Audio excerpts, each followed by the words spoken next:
അയ്യപ്പന്റെ സ്വർണം കവർന്ന രണ്ട് പ്രധാനപ്പെട്ട സിപിഎം നേതാക്കൾ ജയിലിലാണ്. അവരെ ഇപ്പോഴും സിപിഎം സംരക്ഷിക്കുകയും അവർക്കെതിരെ നടപടിയെടുക്കാതിരിക്കുകയും ചെയ്യാം.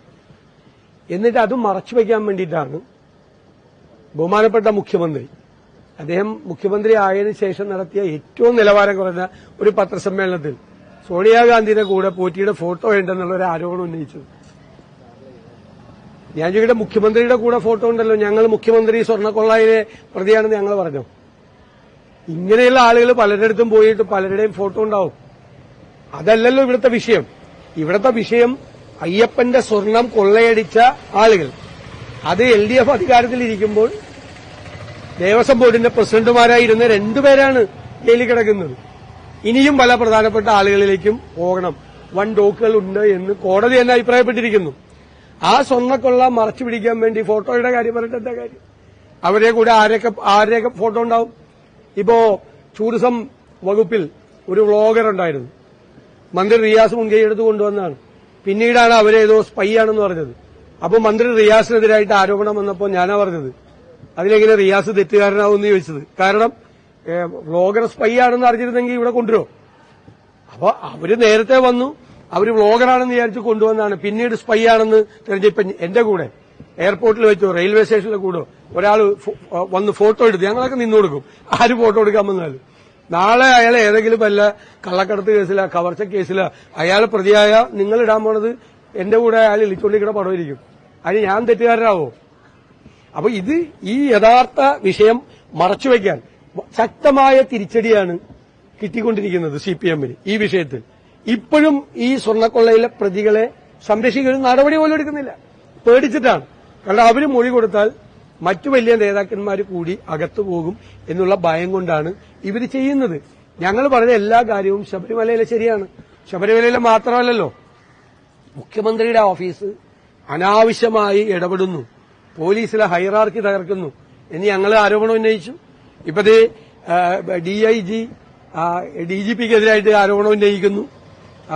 ജയിലിൽ DIGയുടെ നേതൃത്വത്തിൽ പണം മേടിച്ചുവിട്ട് ആളുകളെ പരോളിലിറക്കി വിടുന്നു. ലഹരി മരുന്ന് മാഫിയയ്ക്ക് കൂട്ടുനിൽക്കുന്നു ഉന്നത ഉദ്യോഗസ്ഥന്മാർ. ഈ ഇപ്പോ ആരോപണം ഉന്നയിച്ചിരിക്കുന്ന വിനോദ് കുമാറിനെതിരായി നിരവധി പരാതികൾ മുഖ്യമന്ത്രിയുടെ ഓഫീസിലുണ്ടായിട്ടും മുഖ്യമന്ത്രിയുടെ ഓഫീസ് അത് പൂഴ്ത്തിവെക്കുമായിരുന്നു. മുഖ്യമന്ത്രിയുടെ ഓഫീസുമായി നേരിട്ട് ബന്ധമുള്ള ആളായിരുന്നു വിനോദ് കുമാർ. ഒരു മാഫിയയാണ് അവിടെ നിയന്ത്രിക്കുന്നത്, പോലീസിനെ നിയന്ത്രിക്കുന്നത്. അതെല്ലാം ഇപ്പൊ പുറത്തുവരികയാണ്. പോലീസിൽ എന്താ നടക്കുന്നത്, ജയിലിൽ എന്താ നടക്കുന്നത്?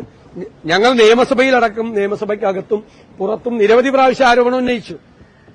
അവർക്ക് എല്ലാ പഞ്ചനക്ഷത്ര സൌകര്യങ്ങളാണ് വലിയ ക്രിമിനലുകൾക്ക്, കൊലക്കേസിലെ പ്രതികൾക്ക് ജയിലിൽ സൌകര്യം ഉണ്ടാക്കി കൊടുക്കുന്നത്. പിന്നെ കൂടുതൽ സമയം അവർ പുറത്താണ്, പരോളിലാണ്. ഇപ്പൊ എങ്ങനെയാണ് പരോള് കിട്ടുന്നതെന്ന് ഇപ്പൊ പുറത്തു വന്നില്ലേ? ഈ പ്രതികൾക്കടക്കമുള്ള ആളുകൾക്ക് പരോള് കിട്ടുന്നത് എങ്ങനെയാണ്? നിയമവിരുദ്ധമായ രീതിയിലാണ്. അവർക്ക് ലഹരി മരുന്ന് വസ്തുക്കൾ എത്തിച്ചു കൊടുക്കാൻ ഒരു മാഫിയ പ്രവർത്തിക്കുന്നു. ആ മാഫിയയ്ക്ക് കൂട്ടുനിൽക്കുന്ന ഉദ്യോഗസ്ഥന്മാരെ മുഖ്യമന്ത്രിയുടെ ഓഫീസ് സംരക്ഷിക്കുന്നു. എന്താ പോലീസിൽ നടക്കുന്നത്? ഇതെല്ലാമാണ് ഞങ്ങൾ പറഞ്ഞത്. ശബരിമല സ്വർണ്ണക്കൊള്ളയെക്കുറിച്ചിട്ടാണെങ്കിലും ജയിലുകളിൽ നടക്കുന്ന സംഭവത്തെക്കുറിച്ചാണെങ്കിലും ഇതിനു മുമ്പ് പ്രതിപക്ഷം പറഞ്ഞതാണ് ശരിവെക്കുന്നത്. ആരോപണം ഉന്നയിച്ചിട്ടില്ല എന്നതാണോ താങ്കൾ പറയുന്നത്? ഈ പോറ്റിയുമായുള്ള ചിത്രത്തിന്റെ പേരിൽ മുഖ്യമന്ത്രിക്ക് സ്വർണ്ണക്കൊള്ളയിൽ പങ്കുണ്ടെന്ന് അത് ഞങ്ങൾ പറഞ്ഞില്ലല്ലോ. ഞങ്ങൾ ആരെങ്കിലും പറഞ്ഞു മുഖ്യമന്ത്രി സ്വർണ്ണക്കൊള്ളയിലെ പ്രതികളെ സംരക്ഷിക്കുന്നു? അതിപ്പോഴും സംരക്ഷിക്കുമല്ലേ? മുഖ്യമന്ത്രിയുടെ ഓഫീസിൽ നിന്ന് അനാവശ്യമായ സമ്മർദ്ദം SITയുടെ മീതെ ഉണ്ടാകുന്നു എന്ന് പറഞ്ഞു. മുഖ്യമന്ത്രി സ്വർണ്ണക്കൊള്ള കേസിൽ പ്രതിയാണെന്ന് ഞങ്ങൾ ആരെങ്കിലും ആരോപണം ഉന്നയിച്ചോ?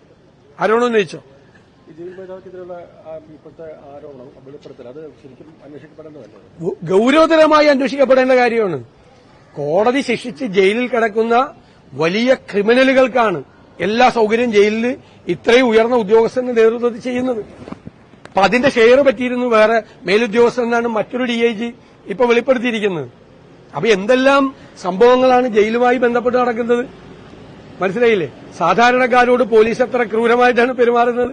ഗർഭിണിയായ സ്ത്രീയെ പോലീസ് സ്റ്റേഷന്റെ അകത്ത് വെച്ച് അടിക്കുകയാണ്. ക്രിമിനലുകൾക്ക് സംരക്ഷണമാണ്. അവർക്ക് പഞ്ചനക്ഷത്ര ഹോട്ടലിലാണ് സൌകര്യം.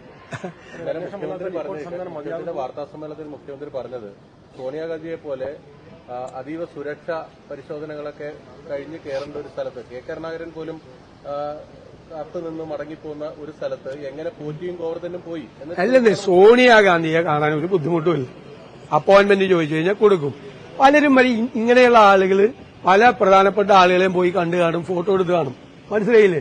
അതിനിപ്പോ എന്താ ബുദ്ധിമുട്ടെന്താ? മുഖ്യമന്ത്രിയെ കാണാൻ അത്ര എളുപ്പമല്ലല്ലോ. മുഖ്യമന്ത്രിയുടെ അടുത്ത് നിന്ന് ഒരാൾക്ക് ഫോട്ടോ എടുക്കാൻ പറ്റും. ഇപ്പൊ എന്റെ അടുത്ത് നിന്ന് എടുക്കാം ഫോട്ടോ. ഞാൻ ആര് വന്നു നിന്നാലും ഞാൻ നോ പറയാറില്ല. പേടിയുണ്ട് എനിക്ക്. പലരും വന്നെടുക്കുമ്പോൾ പരിചയമില്ലാത്തവർ വന്നെടുക്കുമ്പോൾ എനിക്ക് പേടിയുണ്ട്. പക്ഷെ എന്നാലും ഫോട്ടോ എടുക്കാൻ പറ്റില്ല എന്ന് പറയാൻ പറ്റില്ല. ഞാനിപ്പോ ഈ കല്യാണ വീട്ടിൽ നിന്ന് ഇറങ്ങിയപ്പോ എന്റെ കൂടെ 3-4 പേര് വന്നിട്ട് ഇപ്പോ ഒന്ന് ഫോട്ടോ എടുത്ത്. ചെറുപ്പക്കാരായിട്ടുള്ള പിള്ളേരാണ്. നമുക്ക് അറിവുള്ളവരല്ല. പക്ഷെ മുഖ്യമന്ത്രി എടുപ്പിക്കാറില്ലല്ലോ അങ്ങനെ. മുഖ്യമന്ത്രിയുടെ കൂടെ എടുക്കാമെങ്കിൽ സോണിയാഗാന്ധിയുടെ കൂടെ എടുത്ത എന്താ കുഴപ്പം? മുഖ്യമന്ത്രിക്കും അതീവ സുരക്ഷയുള്ള ആളല്ലേ. ഈ കൊച്ചി കോർപ്പറേഷൻ മേയർ സ്ഥാനവുമായി ബന്ധപ്പെട്ടേ വലിയ തർക്കത്തിലേക്ക് കാര്യങ്ങൾ പോവുകയാണ്. KPCC മാനദണ്ഡം അട്ടിമറിക്കപ്പെട്ടു ദീപ്തിയുടെ ഞാൻ അറിഞ്ഞത് ഇപ്പൊ മേയറോട് സത്യപ്രതിജ്ഞ ചെയ്യുന്നതാണ്. ശരി, എന്നാലും ആ KPCC ഞാൻ ചോദിക്കട്ടെ, അല്ലല്ല ഞാനെന്തിനാ മറുപടി പറയണത്? എനിക്കെതിരെ വലിയൊരു പ്രധാനപ്പെട്ട ആരോപണമുണ്ട്. ഞാൻ ഇതിന്റെ അകത്ത് ഇടപെട്ടില്ല എന്നാണ് ആരോപണം. ഇടപെട്ടില്ല എന്നാണ് എനിക്കെതിരായിട്ടുള്ള ഗുരുതരമായ ആരോപണം. ഞാനവിടെ ഇലക്ഷൻ ജയിപ്പിക്കുന്നവരെ ഉണ്ടായിരുന്നു. എനിക്ക് ചാർജാണ്. എനിക്കെതിരെയുള്ള ആരോപണം ഞാൻ അതിന്റെ അകത്ത് ഇടപെട്ടില്ല എന്നാണ്. ഞാൻ പറഞ്ഞോട്ടെ എനിക്കെതിരായിട്ടുള്ള ആരോപണം ഞാൻ ഇടപെട്ടില്ല എന്നാണ്. ഞാൻ ഇടപെടാൻ പാടില്ല. ഞാനല്ല ഒരാളും ഇടപെടാൻ പാടില്ല അതിന്റെ അകത്ത്. അല്ല ഞാൻ പറഞ്ഞു തീർക്കട്ടെ. നിങ്ങൾക്ക് എന്താ ഇത്ര അസ്വസ്ഥത? ഞാൻ പറഞ്ഞു തീർത്തോട്ടെ. അതിനകത്ത് ഇടപെടാൻ പാടില്ല. ആരും ഇടപെടാൻ പാടില്ല. ഒരു മുതിർന്ന നേതാക്കളും ആരും ഇടപെടാൻ പാടില്ല. ഒരാളെയും നമ്മുടെ ഇഷ്ടാനുസരണോ ഇഷ്ടക്കേടും